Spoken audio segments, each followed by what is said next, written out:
میں تو ہر پکارنے والے کی پکار کا جواب دیتا ہوں جب بھی وہ مجھے پکارے، بس انہیں چاہیے کہ وہ میرا حکم مانیں تاکہ وہ ہدایت پر ہوں۔ لہٰذا غور کیجیے، یک طرفہ بات نہیں ہے، یہ دو طرفہ معاملہ ہے۔ بس تم مجھے یاد رکھو، میں تمہیں یاد رکھوں گا۔ تم میرا شکر کرو گے تو میں تمہاری قدردانی کروں گا۔ تم میری طرف چل کر آؤ، میں دوڑ کر آؤں گا۔ تم باشد بھر آؤ گے تو میں ہاتھ بھر آؤں گا۔ لیکن اگر تم رخ موڑ لو گے تو ہم بھی رخ پھیر لیں گے۔ تم رجوع کرو گے تو ہم بھی رجوع کریں گے۔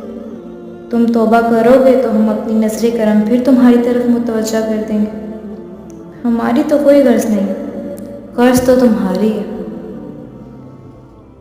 دیکھیں، فائدہ تو ہمارا ہی ہے نا، تو کیجیے اللہ تعالیٰ سے دوستی، یہ بہت ضروری ہے۔ یہ ایک انسان کے لیے ہر چیز میں ایک بہترین کردار ادا کرتی ہے۔